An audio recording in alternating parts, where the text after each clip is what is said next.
It's working. That's all that really matters.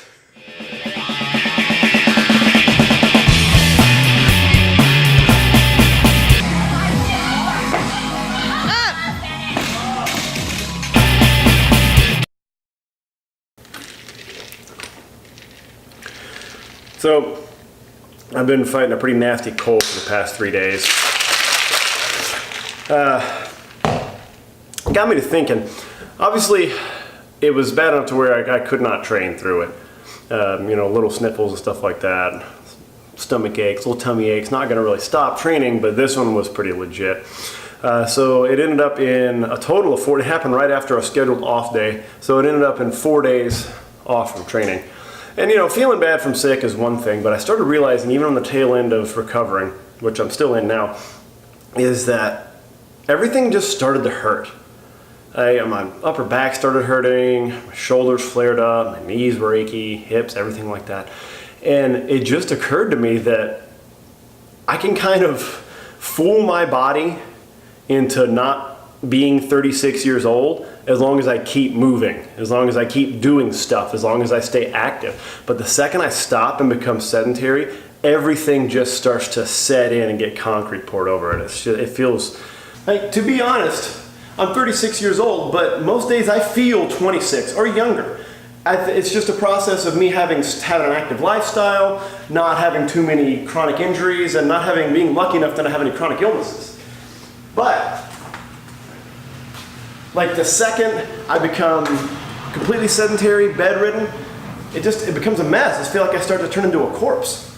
So even though I'm not fully recovered right now, but you might be able to tell by my voice, or at some point I might cough, I'm gonna go throw the sheaf today. I don't have to throw sheaf at World Championships. They're only running 8 since there's European guys there, and they don't like the sheaf, I guess because they hate freedom. I don't know, that's a bad joke.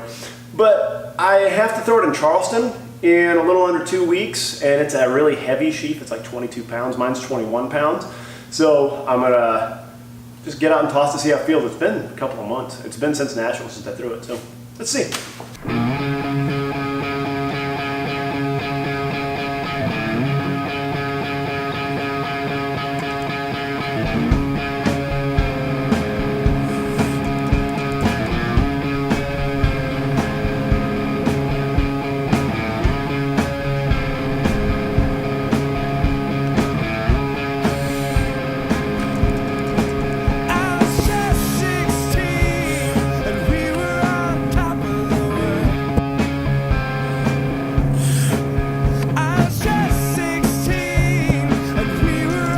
Something I've never really understood on the sheaf is a coaching cue a lot of people give, or a criticism a lot of people will give to newer throwers about bend your knees, get your hips down more, like get down lower.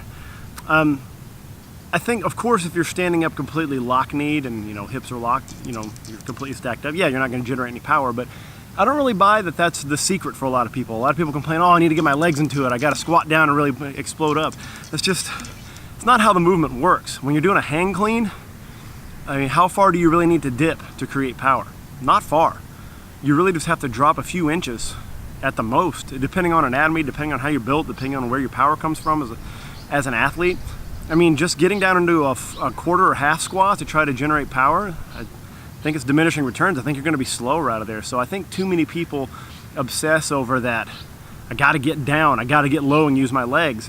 Where, yeah, you're using your legs, but really you're counting on hip explosion. Hey, that sounds familiar, like a million other things that we do in sports. But you're counting on hip explosion, and you're putting your legs in the most advantageous position to flex muscles hard and create speed.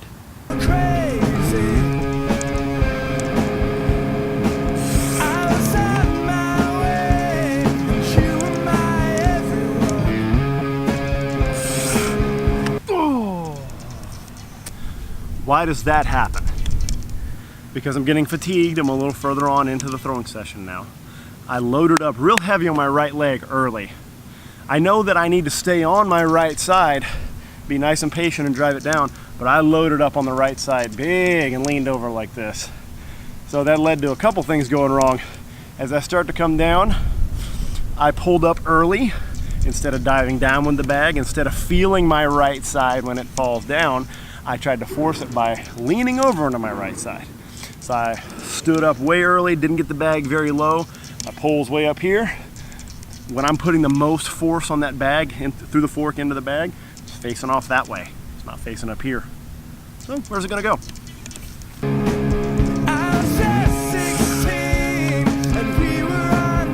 CrossFit box was trying to get rid of some extra gear and to pick up some,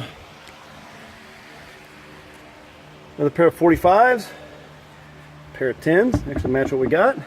We got ourselves a 15 kilogram bar, again faster bar. Let's give them a ride. Well, probably not the 15 kilogram bar. Give these guys a ride.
Now it's time to clean up a little bit and go get this wig taken care of. A little unruly. Work on that.